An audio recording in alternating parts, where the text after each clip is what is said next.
Ya hace más de 16 años que nació Twitter, ese servicio de microblogueo amado y odiado a partes iguales. Y es que, aunque son muchas las críticas que se le pueden realizar a determinados ambientes en las redes sociales, es innegable que ha cambiado radicalmente nuestra percepción sobre la comunicación cultural.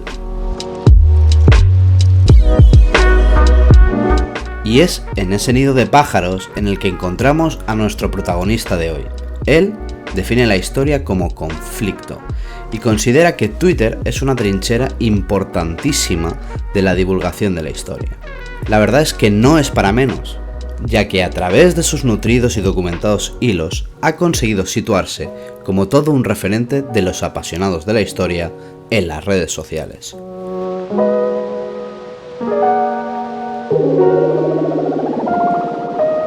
¿Vestían de rojo las legiones romanas?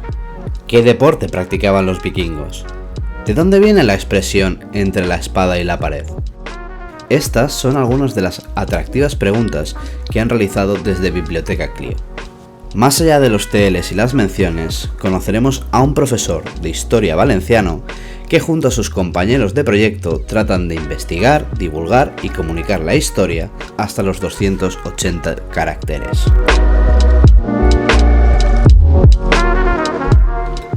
Hoy charlaremos con el coordinador de la popular cuenta twittera @cliobiblioteca. Hoy conoceremos a un profesor de historia valenciano apasionado de Twitter. Hoy conversamos con Sergio Ortolà.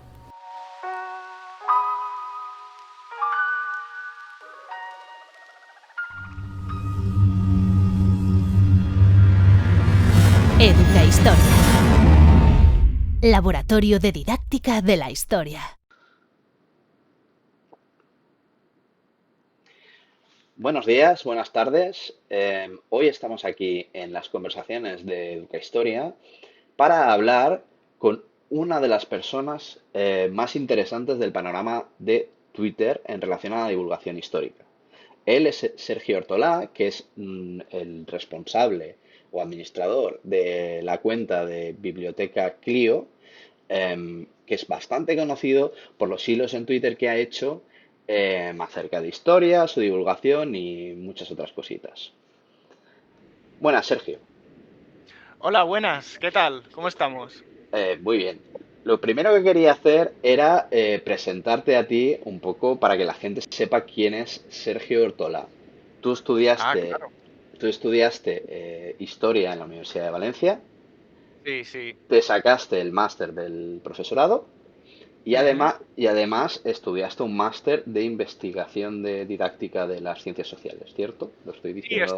ahora mismo estoy así a punto de terminarlo, solo me falta un poco, o sea, me falta la investigación, el trabajo final de máster y ya lo doy por terminado.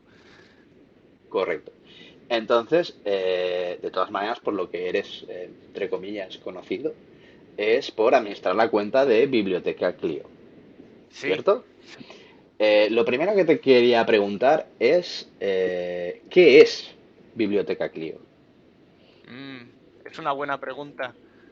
Porque claro, el nombre no es nada inocente. Desde el momento en el que empezamos a llamarlo Biblioteca de Clio, se planteó como una propuesta abierta, un espacio para el conocimiento, de ahí el uso del término biblioteca, como ese sitio donde se recopilan los libros.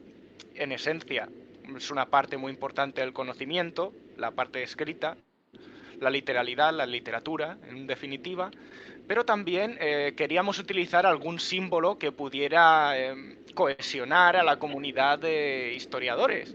Y claro, la musa de la historia Clio creíamos que era bastante potente para realizar este papel. De hecho, muchas otras personas también han utilizado, hemos visto que han utilizado este símbolo. Y, la biblioteca de Clio es un espacio abierto que no llevo yo solo, claro, somos muchas más personas, y que está planteado como un espacio de interacción también en las redes sociales para que todo el mundo pueda acercarse de manera, ¿cómo decirlo?, de manera más cercana, más amena, y también a veces mezclando un poco parte de nuestra personalidad en ello, claro, también como nos gusta mucho la cultura pop y todo eso, pues también vemos que es un modo bastante próximo a la gente para acercarse a la divulgación. No lo hacemos solo nosotros, ¿vale? Esto pues lo hace muchísima otra gente, pero esta perspectiva también nos gusta y claro, ¿cómo no nos vamos a aprovechar un poquito de eso?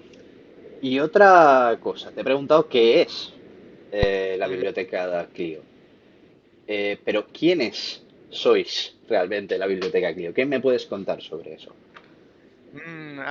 Actualmente somos bastantes, lo que pasa es que, claro, fijos, en realidad yo diría que somos unos seis, sí, yo diría que unas 6 personas. Estamos mi amigo Bernat, que por razones de su intimidad no vamos a revelar su nombre. Está también Álvaro Gómez de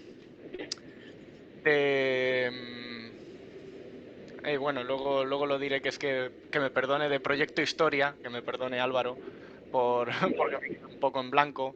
Luego está también Dani Murillo de Historia de Combate, que claro, él ya aparte de esto hace su propio trabajo y tiene también su propia cuenta de divulgación, que es más personal que otra cosa, pero él hace también bastantes hilos sobre los temas que él toca, de vez en cuando colabora también con nosotros y es alguien a quien tenemos en bastante estima por toda la ayuda que nos ha brindado desde que abrimos esto, porque él fue de las primeras personas en unirse al proyecto. Luego también mm, Stan Blanca y otra gente más que bajo algunos seudónimos pues han querido participar con nosotros.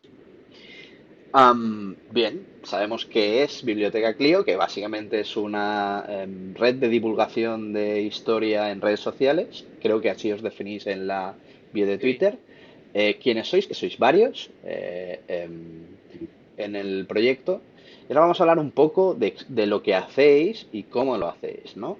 O sea, sobre todo en Mm, vuestra cuenta Twitter, que es lo más candente, lo que más se ve, lo más conocido, claro, hacéis actualmente sí. hacéis También recuerdo a la gente, que lo dejaremos aquí abajo en la descripción, que tienen un blog con artículos de divulgación de historia en categorías históricas y hasta tienen un rincón friki, que me lo he mirado antes, eh, que lo podéis ver, pero además lo más importante, lo que decía la cuenta de Twitter, eh, mi primera pregunta al respecto es, ¿cómo eh, de importante es acercar a la historia a la gente, porque al final eso es la divulgación, a través de Mm. las redes sociales? Yo diría que es lo más importante, porque si tú estás haciendo una labor, te estás informando, estás trabajando sobre un tema, la parte que no suele llegar a la gente es la última etapa de lo que diríamos es el método científico deductivo, que es la divulgación de los resultados. Está muy bien que los resultados estén en revistas importantes y que todos los doctores y todos aquellos que se dediquen a la investigación puedan acceder a ello, pero por otro lado también está bien que la gente de a pie lo lleve esto, que pueda acercarse al tema. Como profesor de secundaria también me parece interesante. Fue también una de las cosas que más me hizo involucrarme en todo esto. Ver que sí, hay algunos chavales a los que les interesa, pero aun interesándoles, siguen teniendo bastante reticencia a la misma historia porque lo ven como una serie de retaíla de datos, que si las fechas, los nombres, no lo terminan de ver como una imagen global, lo ven como algo más estanco, algo que sirve para hacer redacciones, te lo aprendes así de memorieta, unos conceptos que Y, muchas veces no se van a interconectar entre sí y y hablando de esto en concreto, dado que algo sabes sobre el tema, claro, esto a lo mejor tiene una relación directa, ¿no?, con la didáctica de las ciencias sociales. Es decir, con por cómo se supuesto. enseña esa historia, qué currículums hay, qué es lo que se supone que se tiene que aprender y sobre todo cómo se enseña, ¿no? Hmm. ¿Qué opinión tienes de esto? Es decir, de la didáctica de las ciencias sociales desde esa perspectiva. ¿Qué harías diferente? ¿Qué crees que se hace bien? ¿Qué crees que se hace mal? Mm, Me gusta mucho o sea, de la parte didáctica, de la divulgación en las redes sociales. Me gusta la cercanía que tiene la gente con el público, la interacción, porque eso es una cosa que nos ha dado Internet a partir de lo que se conoció como el Internet 2.0, y hay quien dice que estamos en el 3.0 o en el 4.0. Bueno, esas consideraciones ya son más de la gente que se dedica a la industria tecnológica que mía, pero digamos que la interacción con los usuarios ha sido lo mejor que ha dado las redes sociales, y conectar a más gente en un movimiento que podríamos considerar casi como una reminiscencia de esos objetivos que tenían los humanistas, de cartearse entre sí, de expandir su conocimiento, de, oye, pues yo sé más de esto, puedo serte útil para intercambiar este conocimiento y acercarnos a este otro, las perspectivas. Y claro, eso desde el aula es un poco más difícil reflejarlo que a través de las redes sociales. Al final, en el aula los chavales tienen 3 horas a la semana de tu asignatura. Depende de qué asignatura, pues a veces tienen hasta 4, es más raro eso, pero lo normal es que tengan 3, y es una hora en la que, claro, no estás haciendo un seguimiento personalizado, cosa que sí que fomenta las redes sociales, porque en las redes sociales al fin y al cabo eres tú introduciéndote en ese espacio, y en ese espacio conectas con mucha gente. Lo haces de manera voluntaria, no es como cuando tú vas a un aula, vas a una clase y te dicen que tienes que estar aquí de tal hora a tal hora y eso es lo que haces. No, las redes sociales te permiten poder adaptar ese proceso de aprendizaje a tu propio ritmo y poder asimilarlo. No, pues ahora de buena mañana no tengo tantas ganas de ponerme a escuchar sobre historia o de leer sobre historia, pues he decidido que me voy a ver este vídeo que dura 1 hora y media. Lo de la hora y media lo hago adrede, es una mención a los vídeos, por ejemplo, que hace Puto Miquel, Hostia, es que verdad. Sí, sí. Que nos los vemos, que nos los vemos. sí, sí, sí, nos los vemos, pero nos los vemos, a ver, un poquito yo a plazos, ¿vale? Porque yo soy un poco podcast al final, pero me lo intento ver porque aporta bastantes cosas interesantes a todo. Pero, Y una pregunta, dejando un momento aparcado la parte de Biblioteca Clio y preguntándole un poco a Sergio Ortola, persona, ujú, historiador y profesor de historia, eh, con toda esta crítica que hablaba, crítica o pensamiento crítico acerca de cómo se enseñan las ciencias sociales y la historia, cuando Sergio Ortola llega al aula con sus chavales mm, y enseña historia, em, ¿qué, digamos, qué es lo que más te sorprende en mm. cuanto a lo que te encuentras? Es decir, intentas hacer cosas diferentes, intentas darle una vuelta. ¿Cuál es el feedback con los chavales y qué es lo que más te sorprende que les guste y qué cosas te enfrentas y dices, "Tío, es que es imposible que esto les quede o se interesen por esto"? A ver, hay cosas y depende mucho también de la edad. Yo a veces me he fijado un poco que a veces la edad es un poco un criterio para saber si les interesan más ciertos temas, ciertos otros. Sobre todo que, claro, cuando llegan ya un poquito más mayores, pues en el currículum se centran más en lo contemporáneo y ves cómo eso ya les implica un poquito más, porque les cuesta ver a lo mejor la conexión entre la prehistoria, la antigüedad, la Edad Media, les cuesta un poquito ver más esa conexión con el presente. Con la Edad Media lo tienen así un poquito más fácil, porque si lo reducimos un poco solo a lo cristiano y decimos, mira, has visitado el castillo de no sé qué, ay sí, pues yo fui con mi familia ahí hace algún tiempo, y que a partir de ahí ya consigues conectar un poco más con ese público, pero es complicado a veces porque te das cuenta de que un poco es lo de menos eso que tú estás dando, que tus clases a veces quedan aparcadas en un segundo lugar porque ellos tienen otros problemas y otras inquietudes que ellos demuestran. Yo, la última vez que hice una primera sesión con alumnos de primero de bachillerato era que me habían avisado, no, esta gente es un poco más pasiva. Y yo dije, vale, vale, voy a ir y la voy a liar. Porque me gusta también liarla un poco, porque cuando la lías y te vuelves un poco polémico, al menos se despiertan un poco y te contestan y te dan más feedback. La cosa era esa, que Llegué a la clase y les dije, a ver, para vosotros, ¿qué es la historia? Esa pregunta ya nos la han hecho. Digo, bueno, pues está genial que os la hayan hecho, pero ¿qué pensáis que es la historia? Y así un poco una cosa detrás de una cosa llegó a la otra y empezamos a hablar, vale, eso es lo que pensáis que es la historia, pero sabéis que la historia también, aparte de solo guerras, es conflicto entre clases, es conflicto de intereses, son conflictos de discriminación, es... Y a partir de ahí ya un poquito como que ves que con los temas de discriminación ahí sí que conectan, ¿no? Con cómo vive la gente su día a día. Eso es un tema más que les suele gustar a la hora de saber de todo esto. Que claro, de saber de la historia les gusta más acercarse a cómo eran las personas de a pie, igual, que un poquito lo que hacía el presidente no sé qué de los Estados Unidos o... Y en esa línea, o sea, ¿qué opinas, no? Digamos, hay varias ramas de enseñanza de la historia, sobre todo, digamos, a estudiantes estamos hablando de educación obligatoria o bachillerato como mucho, ¿no?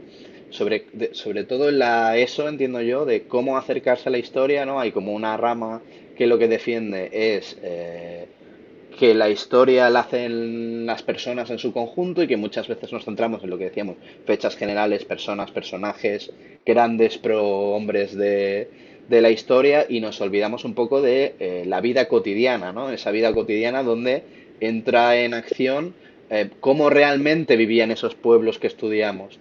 Cuando Eso. pensamos en Roma, pensamos en los emperadores, pensamos en algún general romano o lo que sea, pero muchas veces nos olvidamos como de lo que ocupaba el 99% del tiempo, que era qué pasaba en una villa, un pueblo, una ciudad romana, random, por decirlo de alguna manera, cómo vivía, qué estratos sociales había, cómo estaban distribuidos, cómo era la vida de un niño, cómo era la vida de un adolescente, si es que había esa distinción. Cómo era la vida de un anciano, hasta cuál era la esperanza de vida, qué comían, cómo era su ritmo de vida. Todas estas cosas, ¿no? Una de las líneas de esta teoría dice que hay que enseñar la historia no olvidando quién eran los grandes personajes, sino centrándose en cómo vivían las personas. De tal manera, ¿no? Como que generemos un enlace de empatía con el que la Sí. está mirando para que entienda cómo vivían esas personas. He dicho Roma, pero puede ser cualquier otra etapa o época o civilización de la historia, ¿no? Y hay otra corriente que dice que no, que al final la historia es la historia, que la historia lleva siglos escribiéndose y que lo que tenemos que hacer es leer como las crónicas, ¿no? que nos Ah, han dejado. En ese sentido, ¿cuál es como tu opinión, digamos? uf, es bastante... Me gusta que me preguntes eso porque así también me implico yo un poco en estos temas. Yo pienso que, a ver, yo la perspectiva de la historia política yo siempre la doy porque, claro, el currículum sobre todo se ve más abocado a eso, a que tienes que dar la historia desde una perspectiva más política de gobiernos, reinados, tal, con una cronología muy concreta, pero a mí me gusta coger un subapartado que suele haber siempre en los temarios, que es el de la sociedad, que siempre es como un pequeño epígrafe que hasta incluso en los libros pues no se suele explotar mucho, se explota sí, pero a lo mejor te lo resumen en dos párrafos, en dos bloquecitos muy pequeños y yo intento abordarlo desde ahí, desde cómo podemos implicar al alumnado a que piense históricamente, porque eso es uno de los principales objetivos, que ayudar a que piensen de manera histórica, que contextualicen, que vean las causas y consecuencias, que vean la perspectiva también ética que tienen a veces determinados sucesos históricos y que ahí radica un poco la máxima clásica esta sobre la historia como maestra de vida, que nos enseña al fin y al cabo un poco a sobrellevar. Claro, ¿tiene que ser la historia una maestra de la vida? Pues ojalá lo fuera o pudiera serlo más de lo que verdaderamente acabamos viéndolo. A ver, la historia no es que se repita, yo soy de los que piensan que la historia no se repite porque unas circunstancias muy concretas no se vuelven a dar dos veces. y del mismo modo 100%. Sí que hay reminiscencias o hay algunas cosas que sí nos recuerdan a algo que ha pasado antes, pero hay que saber contextualizar para no llevarnos a comparaciones un poco sacadas de contexto. Claro, últimamente con lo de Ucrania se han visto hasta una... Era una portada falsa de la... ¿De qué revista era? Era una Del revista Time, esta ¿no? muy famosa.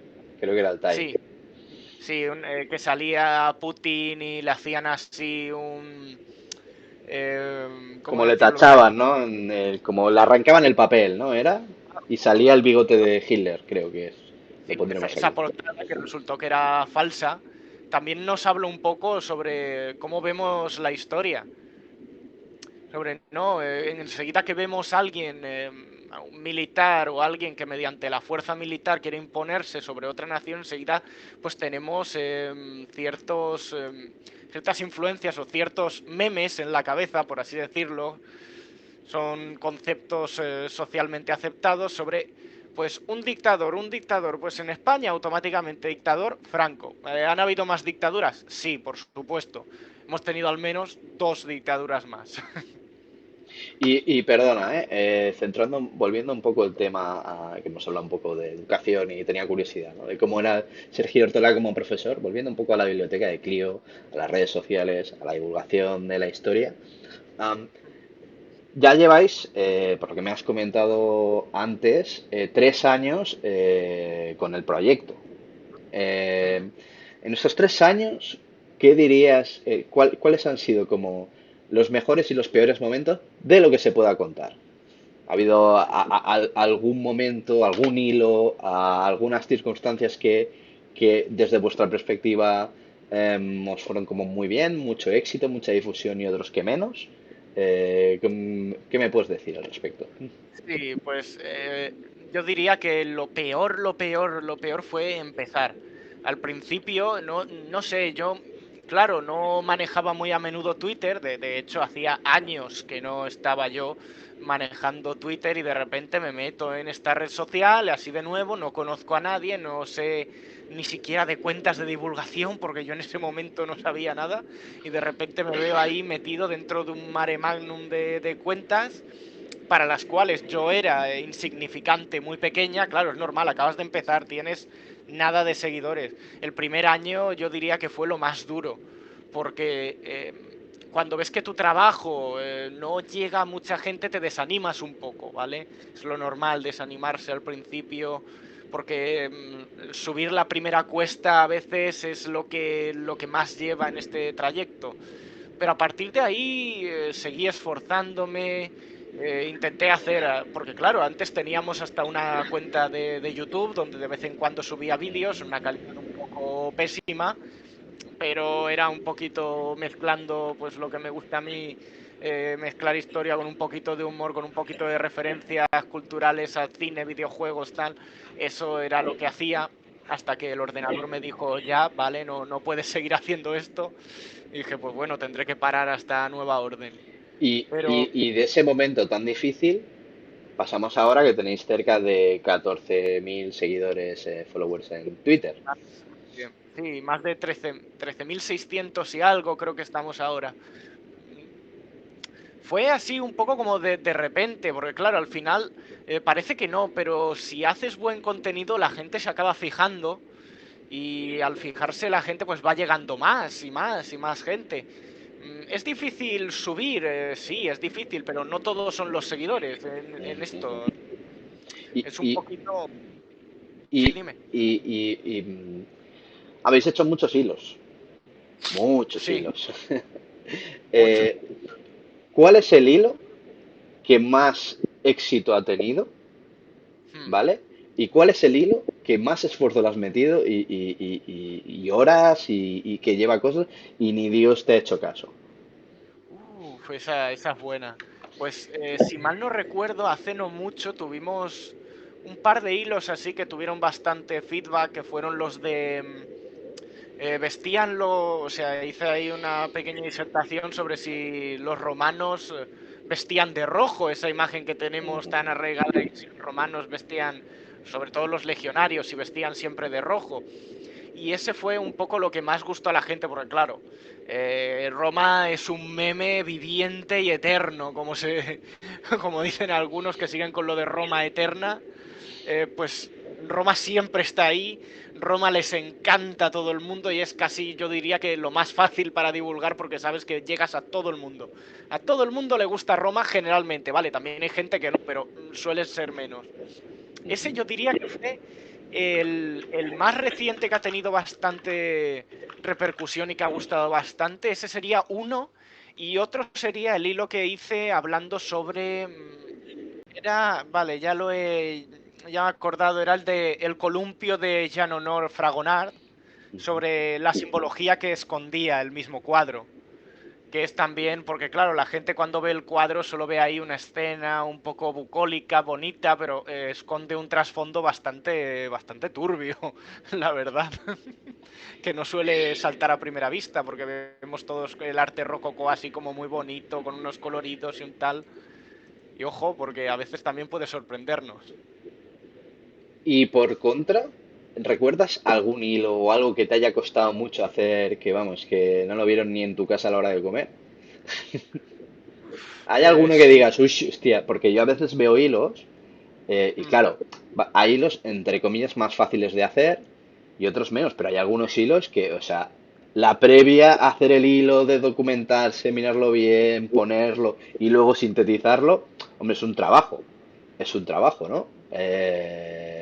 Que la gente cree que es que, o mucha gente con la que yo he hablado, es mi opinión, mi experiencia personal de la gente con la que he hablado, no quiero generalizar, pero muchas veces piensan que o sois cabezas brillantes, que os levantáis un día y hacéis el hilo del rollo mientras os tomáis un café, o que lo copiéis de algún sitio. Y es un arte. O sea, igual que hemos traído aquí a TikTokers que hacen historia, que hacen divulgación de historia y muchas otras cosas. O sea, porque sea un contenido comprimido en un hilo, no significa, y esa es la clave de la divulgación en general, no significa que sea poco trabajo, ni que al revés, cuesta, porque es traducir un montón de documentación, libros, o sea, bibliografía, y un montón de contenido en 8 9 10 11 tweets, Mm. eh, y que se entienda.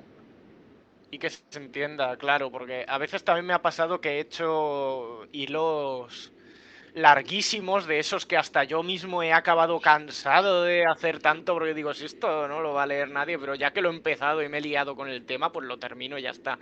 Pero la verdad es que sí. Y lo que me haya así costado un poco y no haya tenido así tanta repercusión. Tuve uno al principio de la cuenta que fue uno que intenté relacionar, claro, acababa de salir la película de Vengadores Infinity War, Ujú.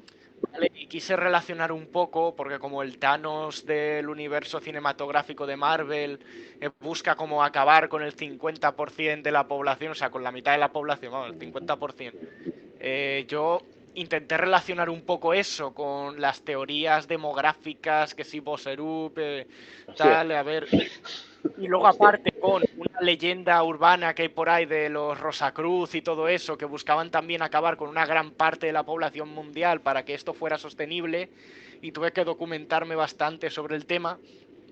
Y claro, como la cuenta todavía era pequeña, porque por aquel entonces creo que llegábamos justito a los 1000 seguidores, pues no llegó a casi nadie. Y dije, pues este tema a mí que me parecía bien chulo, esto no parece que haya tenido ninguna repercusión, ni le ha molado a nadie, ni nada. Y te desanimas un poco, pero oye, sigues adelante porque es lo que te gusta y un día hay más, un día hay menos, pero unos por otros se va compensando. Y una pregunta, ¿cómo es el proceso que sigues para hacer un hilo de tweet? Antes decíamos, ¿no? Todo lo que hay detrás y tal. Eh, Cuando Sergio Ortola Sí. escribe en Biblioteca Clio un hilo, ¿cuál es tu proceso creativo, por decirlo de una manera? Claro, depende más si los hilos son cortitos, a veces un poco es más una reflexión que verdaderamente la búsqueda de bibliografía, pero lo que suelo hacer es lo siguiente. Primero, me hago una lista de temas que podría tratar en base a lo que tengo, porque claro, yo también tengo ya pues en mi ordenador y todo una base bibliográfica X sobre la que puedo trabajar ya sin mucho problema porque la tengo trabajada y esos datos los consigo fáciles. Y luego pienso, vale, a ver, temas, pero dentro de esos temas, ¿cuáles me motivan más para hacerlo más chulo? Sé que pueden llegar más a la gente, sé que pueden implicarse ellos. Ya es como que paso la siega y digo, va, pues me quedo con este tema que gusta un poquito más o que creo que puede gustar un poquito más. A veces yo me doy cuenta de que acabo tirando demasiado hacia la Edad Media porque es un poco lo mío, ¿vale? En realidad no lo era, yo empecé en esto por Roma, sí, como muchos chavales, empiezas con Roma y luego a partir de ahí pues tiras hacia otros lados. Dije, uff, es que hay demasiada gente hablando de Roma, pues habrá que hablar un poquito de otras cosas y me fui yendo poco a poco hacia la Edad Media y eso fue lo que me gustó. Pero bueno, continuando con el proceso, Ujú. primero el tema, sin sacar ninguna conclusión. Ya el título chulo, todo eso, ya una vez que has terminado la investigación, entre comillas, porque sabemos que al final investigar es aportar algo nuevo y lo que haces en divulgación es un poquito como ese estado de la cuestión sobre ciertos Sí, temas. llámalo investigación, llámalo documentación, si quieres, sí. Sí, sí, sí.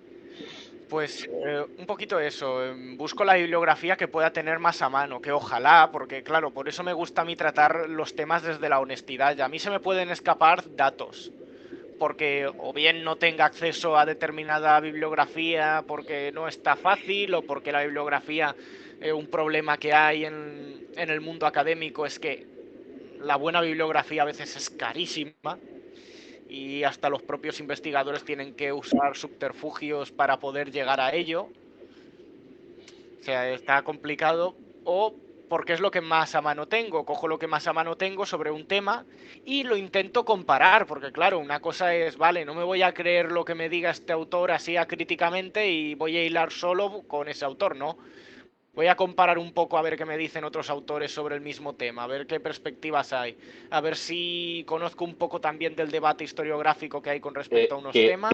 perdona, esto que dices es súper sano y yo creo que también eso se nota cuando hace, o sea, como la intención de contrastar eh, la historiografía, ¿vale? Sí, Disculpa, estoy pensando bien lo que estoy diciendo para no meter gambadas. Es que es una cosa que me parece bastante crítica en el punto en el que estamos.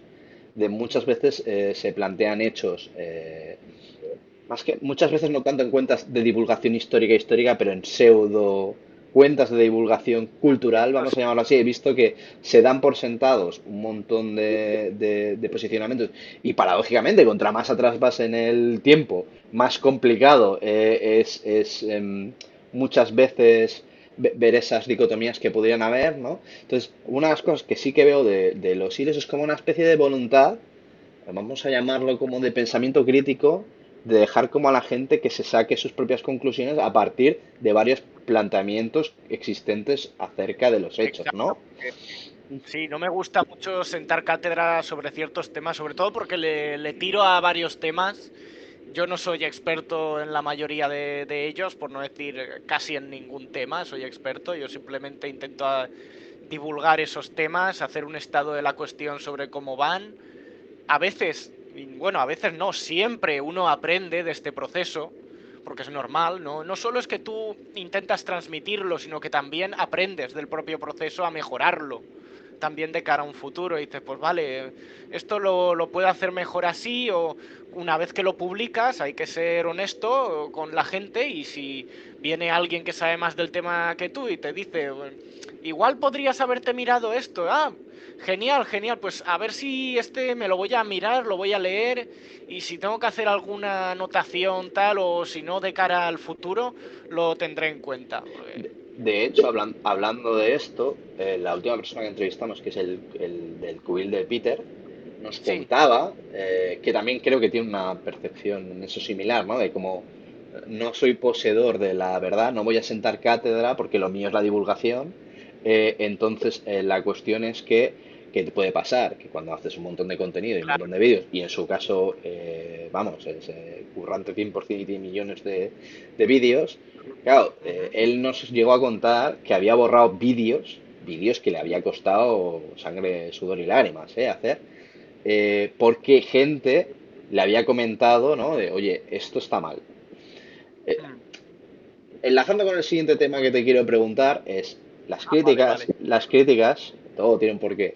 Las críticas hay de dos tipos, ¿no? Como las constructivas, es decir, en este planteamiento que tú dices, ¿no? De si viene alguien y te dice, oye, esto está mal, hay como una gente que dice, oye, esto está mal, coma, aquí tienes una URL con una fuente que tú mismo puedes verificar o ver de dónde viene y por qué, o sea, por qué lo que te estoy explicando se sostiene, al menos con esta fuente. Y luego hay críticas, que también las he visto, y además, muy curiosamente, de muchos ámbitos incluso opuestos entre sí, muchas críticas a cuando haces hilos y historias, históricas especialmente, de cosas que pueden ser sensibles para alguna gente, ¿no? Entonces, Sí. vamos a hablar un poquito del hate, Mm. Twitter, hostia, parece una conversación tópica, ¿sabes? Pero, Sí. pero sí que me interesa, sobre todo desde el punto de vista de una cuenta de divulgación histórica, con lo que me has explicado antes, ¿no? Que intenta ser riguroso, mostrar varias posiciones historiográficas si puedes, corriges o intentas, intentáis o sea, recoger las aportaciones que os hacen constructivas, pero la cuestión es, ¿qué pasa con el hate en Twitter? ¿Cómo lo vives tú? ¿Cómo lo gestionas? ¿Y qué opinión te merece?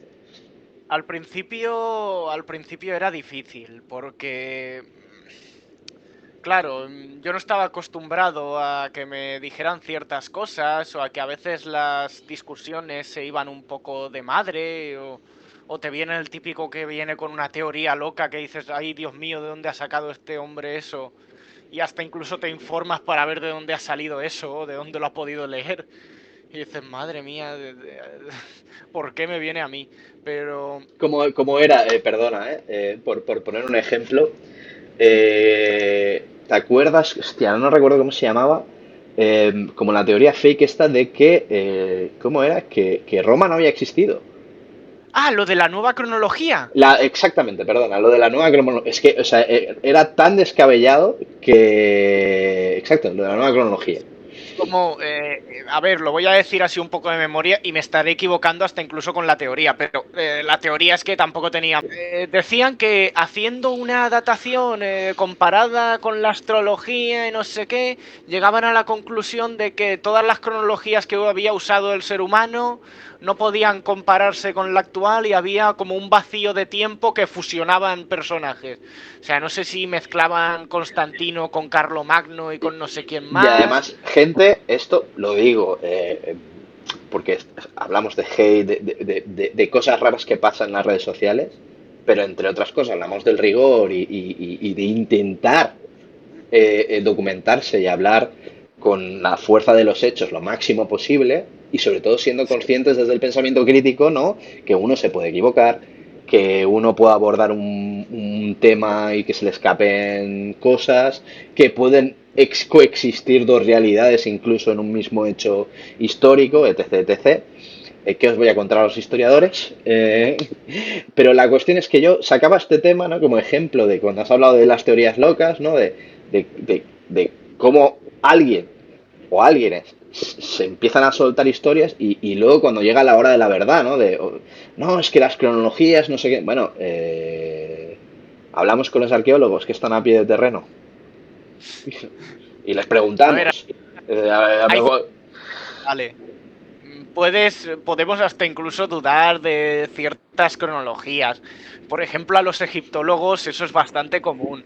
Cualquier egiptólogo no te lo va a decir muy directamente, pero te lo va a reconocer que hay cronologías basadas en, por ejemplo, la lista real de Manetón, que todo eso pues no se asemeja o que la cronología con la arqueología y tal no les cuadra a veces, ¿vale? Pero Una cosa claro, es la presentación de esta teoría es del todo.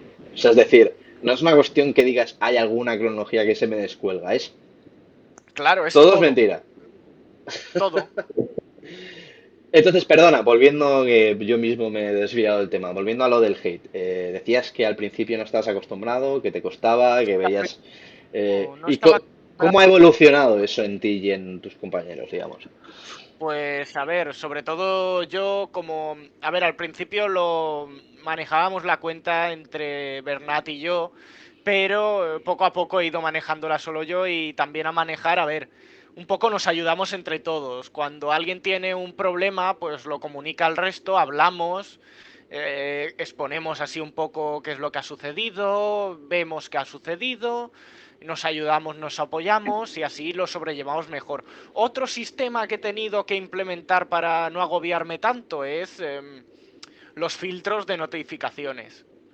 He tenido que poner filtro de notificaciones a las cuentas que no me siguen, no me aparecen sus comentarios, o porque esas son las más propensas al menos a Al troleo, soltar. ¿no?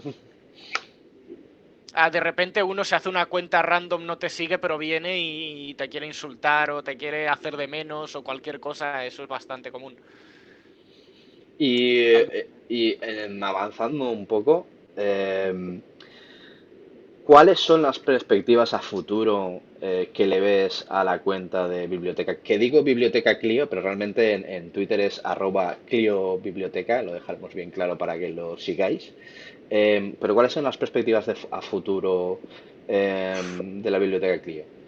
Yo tengo mil ideas y mil proyectos en mente que a veces pienso que estoy estirando demasiado el brazo y al final no voy a poder ni apretar.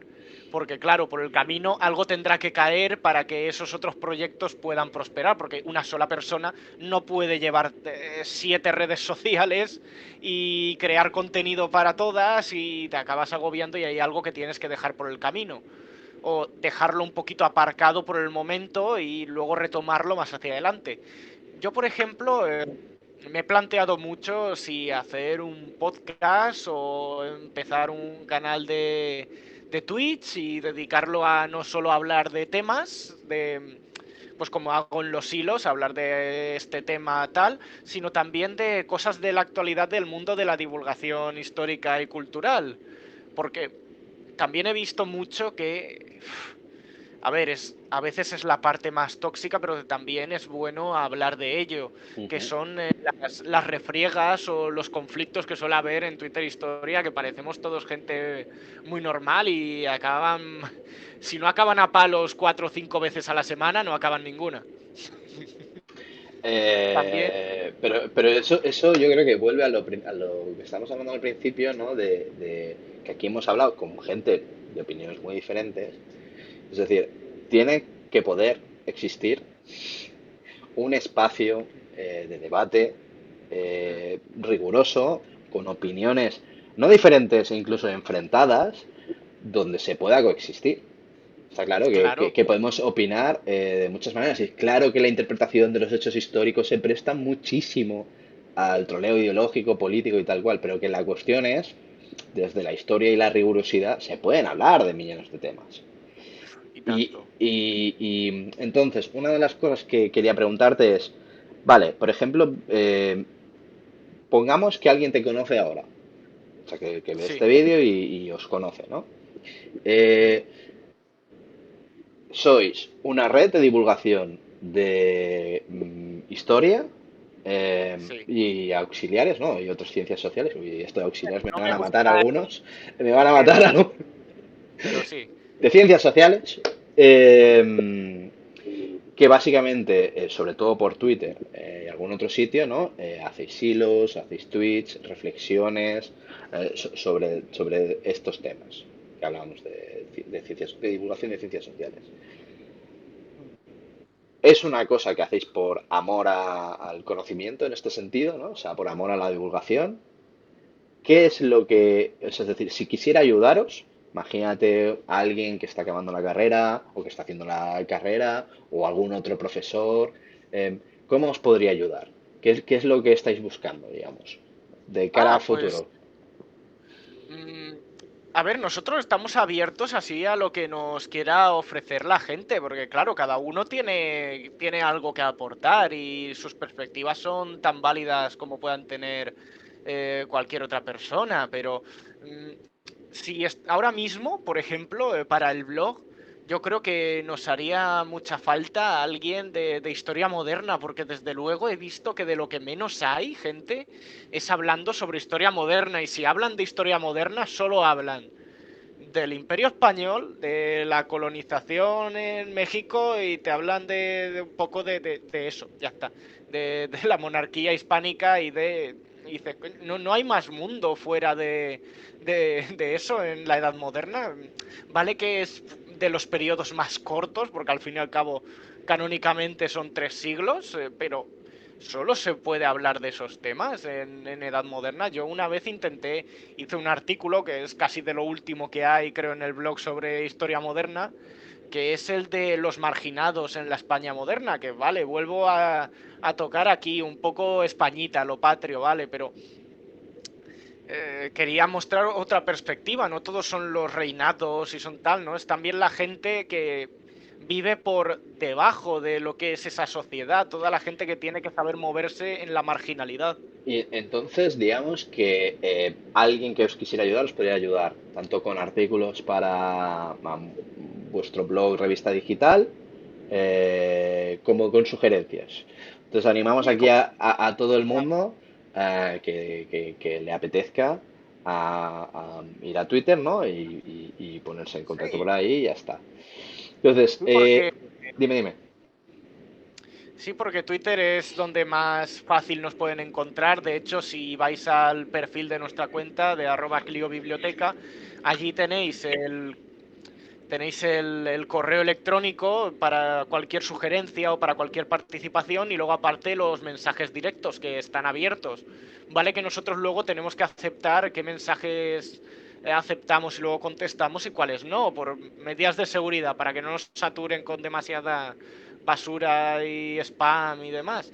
Pero estamos siempre abiertos a recibir cualquier sugerencia o alguien que hasta incluso cuentas muy pequeñas que vienen de vez en cuando y nos dicen, oye, por favor, me ayudas a mover esto. Y yo, claro, hombre, ¿por qué no?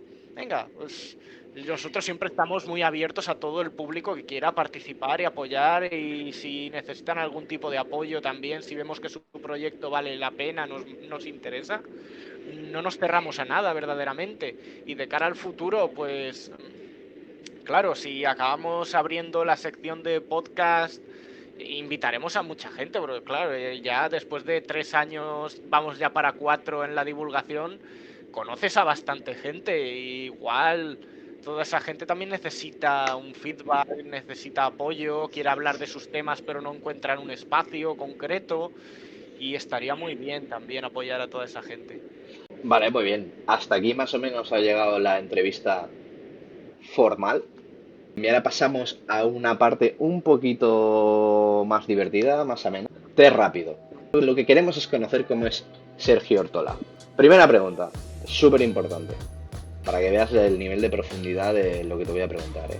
¿La tortilla con o sin cebolla?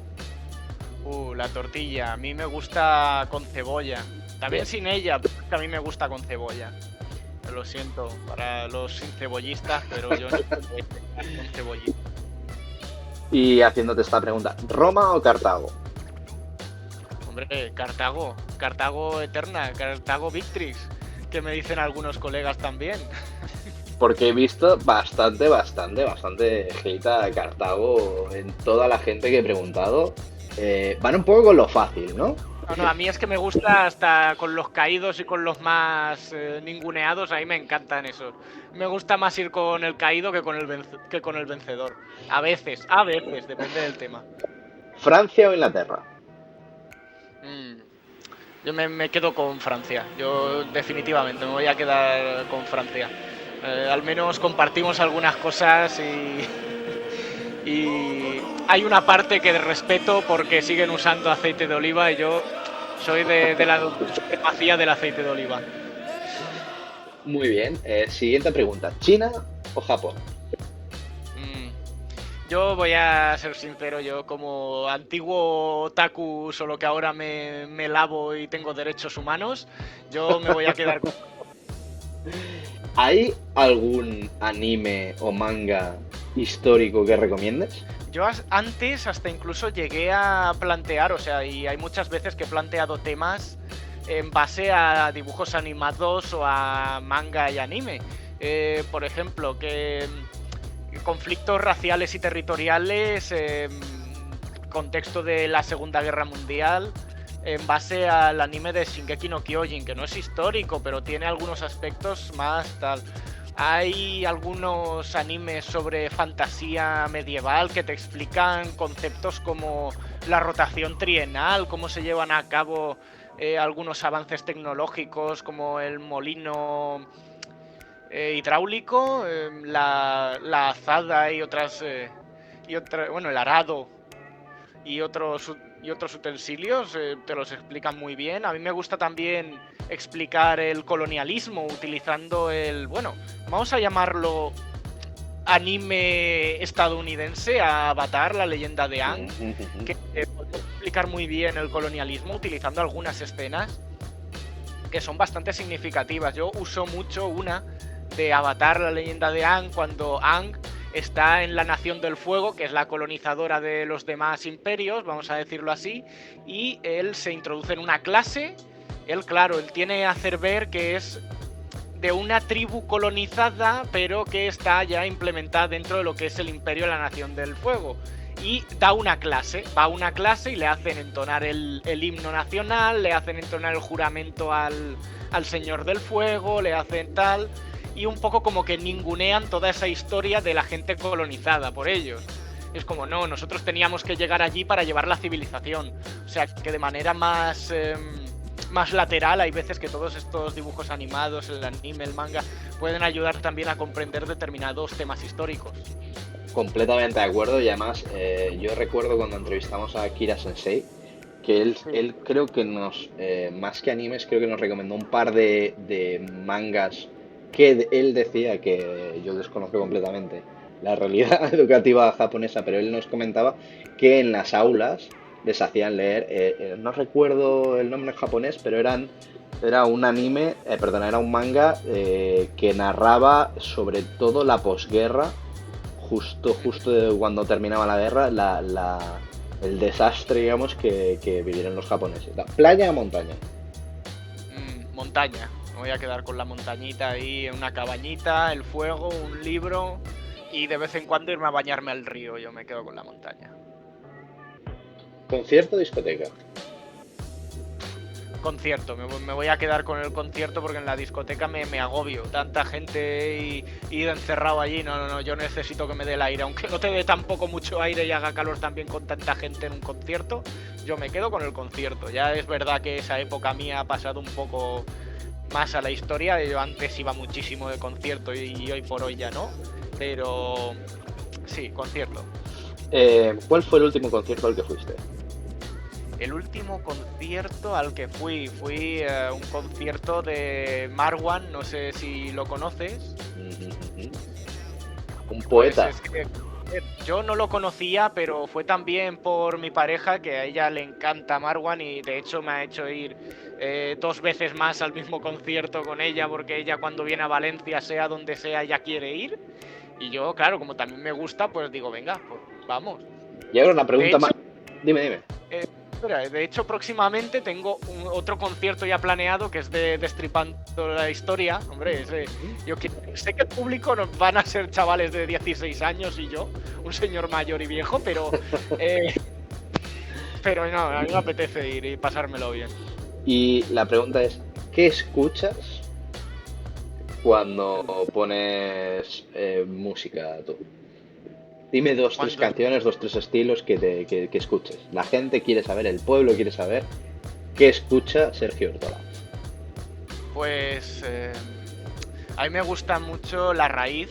Me gusta de La Raíz a La Sombra de la Sierra, la escucho muchísimo. Son buenísimos. Luego también de mis clásicos, pues tengo Extremoduro, también me encanta La Cosa Sorda, Aspencat, todos estos grupos. Pues yo antes iba muchísimo a todos estos conciertos de toda esta gente, que recuerdo que yo cuando iba a lo mejor me podía pegar 3 conciertos, o sea que iban 3 grupazos y a lo mejor me costaba 3 euros, y en esa época yo me iba a todo, decía, ¿dónde? Aquí, pues me tiro de cabeza. Muy Bernfest, ¿no? ¿Cómo era? Bernfest era el festival este. El festival. El festival. Eso, perdona, festival. Sí, Entonces, al lado del festival, porque un amigo vive por allí y estuvimos justo al ladito teniendo la fiesta de Nochevieja, pero nada, nosotros dijimos a casita, que estamos ahí mejor en una casita que tirados en medio de la nada. siguiente pregunta. Si ahora mismo te dieran la posibilidad de viajar en el tiempo, pero solo podías viajar un día y vuelves, ¿eh? A un sitio y a una época, ¿dónde irías? Solo puedes elegir uno. Esa es buena, esa es buena. La verdad es que si pudiera viajar a otro momento, a ver, yo para ciertas cosas sigo siendo muy fan de, pues, del Renacimiento. A mí me gustaría, por ejemplo, visitar Roma o Florencia en el siglo XVI. A mí me encantaría poder ver cómo debía de ser todo aquello, o hasta incluso, como ahora estoy investigando un poquito a Herón de Alejandría, aunque básicamente no hay tampoco mucho que buscar sobre él, porque han llegado más sus obras que nada sobre él, pero me gustaría un poco ver cómo era la Alejandría de ese momento, porque tendría que ser maravilloso, algo mágico. Ver ahí sin conocer toda esa tecnología, y de repente viene un hombre que, basándose en Arquímedes, que basándose en Filón de Bizancio, basándose en otra gente, de repente en Tesibio también llega y crea toda esa serie de maravillas para simplemente como diversión para la gente o para maravillarlos. O sea, que no tenían tampoco un valor económico ni productivo. Digamos que eso es un ejemplo de lo que diríamos persona basada, ¿no? Sí. Siguiente pregunta. Si te tocara 1.000.000 de euros en la lotería, mañana te lo dan, ¿qué harías que sea confesable? ¿Qué haría que sea confesable? Yo es que lo digo mucho, a mí me molaría un montón abrir una editorial, ¿sabes? Me dicen, ¿tienes 1.000.000? Yo, en lugar de, vale, sí, me voy a montar un viajecito, porque, a ver, todos somos personas y a mí me gusta viajar, y me montaría un viaje y me compraría una casa o un apartamentillo, vale, bien. Pero a mí me gustaría abrir una editorial y ayudar a muchos investigadores a difundir su obra. Yo en ese sentido me siento muy humanista.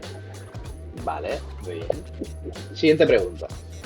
Ahora, con una varita mágica, de repente te conviertes en, no voy a decir un cargo, pero la persona responsable de toda la educación en este país.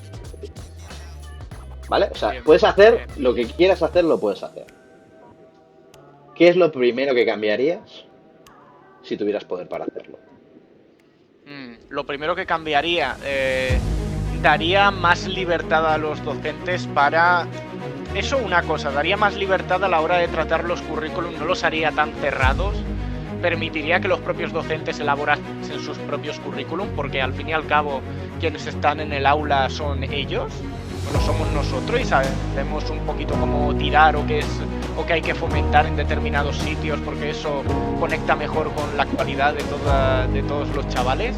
Pero también arreglaría todo el tema de la financiación, de los ratios en las aulas, abriría más institutos y más colegios que hacen falta, y por profesionales que los puedan llevar a cabo, no es que sobren, o sea, no es que falten precisamente. Tenemos mucha gente muy válida esperando para tener una oportunidad, y yo arreglaría todo eso. Y siguiente pregunta. ¿Gin tónico o agua de Valencia? Agua de Valencia, pero depende, si estoy de buen humor me voy a... Antes del agua de Valencia yo me Engaña tomaría mucho una el casa. agua de Valencia. Hostia, una casa ya, eso ya es palabras mayores, ¿eh? Así llamamos calentitos todo el día. Uy, tengo unos recuerdos yo. O no recuerdos, mejor dicho. Y pues aquí terminamos el test rápido, ¿vale? Hemos conocido un poquito más a Sergio. Y ahora pasamos a una siguiente sección, que es...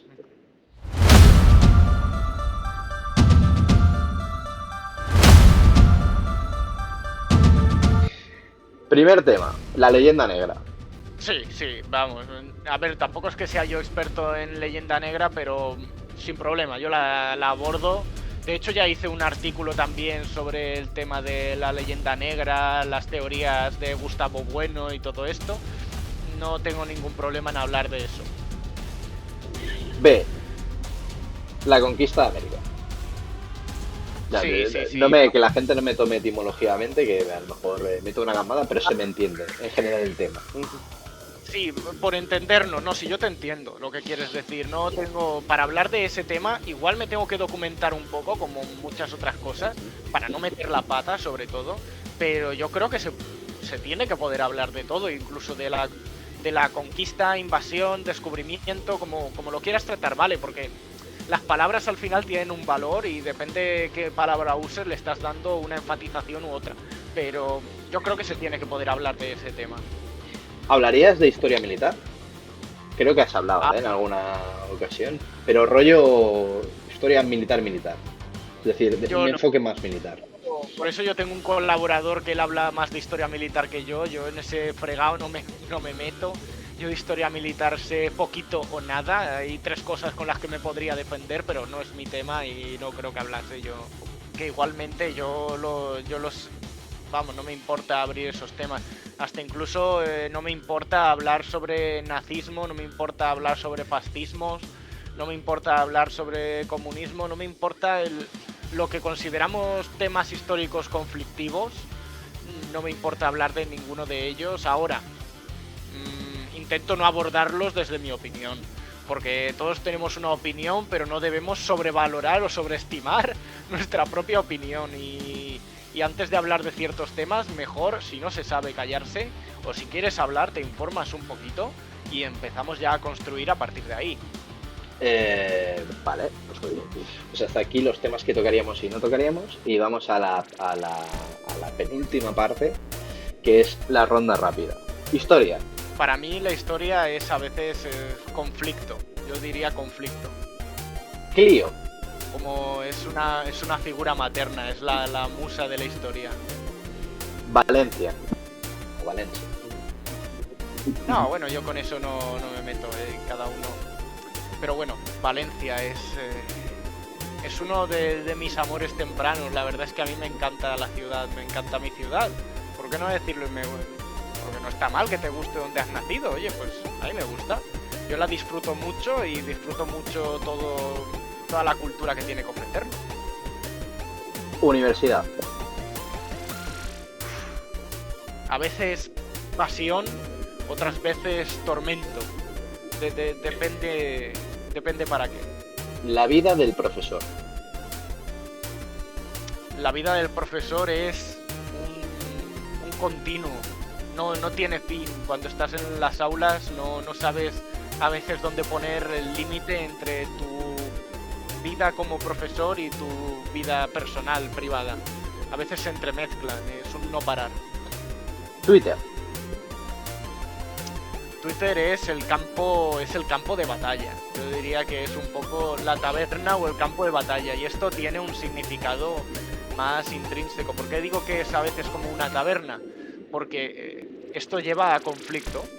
Alguien a veces dice una cosa, otro la malinterpreta porque no la ha oído bien y a partir de ahí se monta la bronca. Cartago.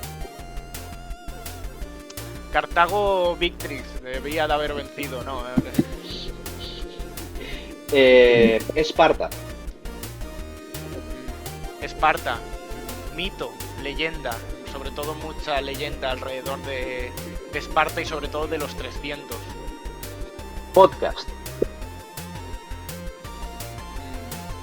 Libertad de interacción, yo creo que eso es lo que promueve sobre todo, es poder hablar de muchos temas y compartir experiencias, sí, también compartir. Twitch. Twitch es una nueva frontera, creo que lo definiría como una nueva frontera para la divulgación, que tiene que aprender a salvar las distancias con cómo era la forma de hacer divulgación en Twitter y en YouTube, por ejemplo. La oscuridad de la Edad Media, mito o realidad. La oscuridad, pues Como yo siempre diré un poco, ni oscura ni clara. Tenía matices, tenía colores, pero no podemos entender la Edad Media en conceptos absolutos de luz o oscuridad. Vale, van a haber momentos que podamos considerar de nuestros valores actuales más barbáricos, no me gusta el término, pero vamos a usarlo, lo podemos considerar como más barbárico, y va a haber momentos de brillantez, donde la cultura va a brillar también. Claro, la Edad Media es ese foco de unos 1000 años, depende para quién 700, para quién 1000, eso ya no me meto yo en las fronteras y los límites, pero no, yo nunca voy a defender el oscurantismo de la Edad Media, ni lo voy a permitir, vamos, ese es mi tope, ya hasta ahí llego. Jaume I. Una figura muy importante, desde luego. Podría contar anécdotas con respecto a Jaume I y mi vida universitaria que tienen bastante que ver y serían muy graciosas. Nos quedamos con la intriga, ¿eh? Vale, y el último concepto es Sergio Ortolá. Un enigma que se va formando día a día, como una persona que tiene que seguir evolucionando, transformándose y que no se puede quedar parado donde está. Es un culo inquieto, vaya, vamos a llamarlo así. Es una persona que siempre tiene que estar metido en algún proyecto, que tiene que hacer todo lo que puede por ayudar a sus amigos, que tiene que involucrarse en todo lo que haga, lo tiene que hacer al 100%, demasiado perfeccionista diría a veces, pero sí, yo me describiría así. Muy bien, y ahora pasamos a la parte final, donde te hacemos una pregunta abierta. ¿Por qué hay que divulgar la historia a través de Twitter? Es una buena pregunta que hasta ahora no me habían planteado, la verdad, nunca. Yo creo que nunca me la habían planteado y es interesante que me la hagan. La verdad es que Twitter es un campo de batalla por el conocimiento y por los discursos. Es verdad que hay quizás demasiada política en Twitter y es uno de los sectores a los que no me suele gustar meterme. Me suelo abstraer un poco de todo esto, pero creo que es importante divulgar la historia porque nos ayuda a entendernos, nos ayuda a comprender cómo en realidad, a pesar de todas las distancias temporales, distancias también geográficas, el ser humano, al fin y al cabo, tampoco es tan distinto. Seguimos comportándonos a veces igual, seguimos teniendo a veces algunas conductas y eso también debe de ayudarnos, esta divulgación, a replantearnos cómo concebimos el pasado, cómo concebimos la memoria, cómo concebimos también la historia, que son conceptos que a veces se entremezclan un poco, pero también debemos de saber ver la historia como un campo en el que movernos para mejorar nuestro presente. Al final eso, vale, acaba siendo un poco político, sí, yo no lo niego. Yo cuando he definido historia he dicho conflicto y es verdad, porque la historia es un conflicto no solo de buenos y malos, sino de distintas posturas que acaban llevando a veces a ciertos avances o ciertos retrocesos. Vale que el concepto de avance y retroceso pueda ser algo bastante decimonónico, pero claro, una persona de la calle, como pudiera ser a lo mejor cualquiera de mis alumnos o cualquier ciudadano de a pie, la cuestión es la siguiente: ¿para qué quiero yo la historia? ¿Qué me va a aportar a mí la historia como persona si todo me estás hablando de gente que está muerta y a mí no me importa? Pues toda esa gente tiene que aprender por qué debe de reconciliarse con su...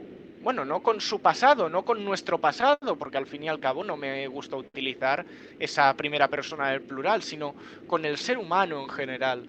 Porque conocer la historia al final nos trae conocernos a nosotros mismos, nos lleva a buenas reflexiones sobre no solo el pasado, sino nuestra vida diaria y a saber cómo sobrellevarlo. Y creo que eso sería uno de los buenos motivos por los que hay que divulgar la historia en las redes sociales, ya sea en Twitter o en cualquier otro espacio, porque también al final la cultura es como un bálsamo que calma las llagas que se generan en la sociedad y la historia forma parte de todo eso.